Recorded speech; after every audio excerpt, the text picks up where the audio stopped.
आसनसोल में बच्ची के साथ आपत्तिजनक व्यवहार करने का सनसनीखेज मामला सामने आया है और जब आरोप किसी डॉक्टर पर हो तो चौंकाने वाला होता है। दरअसल आसनसोल के प्रसिद्ध हार्ट स्पेशलिस्ट डॉक्टर रमन राज पर इलाज के सिलसिले में आई लगभग 15 साल की किशोरी से तथाकथित गलत आचरण करने का आरोप लगा है। पीड़ित नाबालिग के अभिभावकों की शिकायत के आधार पर पुलिस ने डॉक्टर रमन राज को गिरफ्तार भी कर लिया है।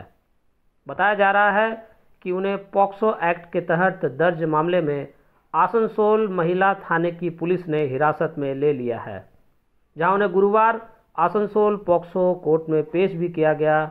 पुलिस ने डॉक्टर को 5 दिनों के लिए रिमांड पर लेने के लिए कोर्ट में अर्जी भी दी, लेकिन कोर्ट ने 5 दिनों की जगह 1 दिन की पुलिस रिमांड की मंजूरी दी। डॉक्टर की गिरफ्तारी से लोगों में चर्चा हो रही है।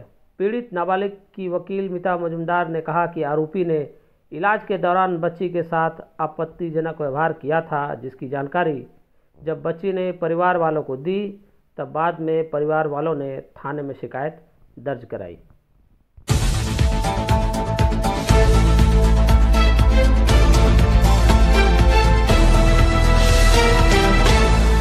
মামলা হয়েছে, একটা অভিযোগ হয়েছে ডক্টর রমন রাজের বিরুদ্ধে। এবার পক্সো 6 আছে, পক্সো 6 আর এর ব্যাপারে আর কি বলবো আমি। কোন থানার কথা? Asansol women PS. নিজের বয়স 15 বছর। 5 দিন পুলিশ চেয়েছিল, 1 দিনের পুলিশ রিমান্ড দেওয়া হয়েছে।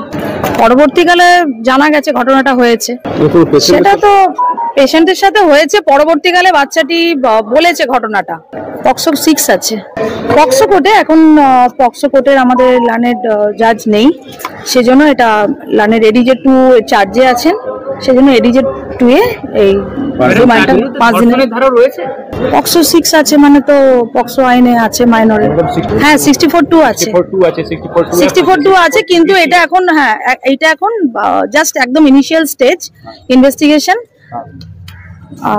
সেজন্য 1 দিনের রিমান্ড চাওয়া হয়েছে। দেখা যাক, ইনভেস্টিগেশন হোক, তারপর পরবর্তীকালে বলবো। বেল পিটিশন ফাইল হয়েছে, কিন্তু বেল পিটিশন এখনো বেল হিয়ারিং হয়নি।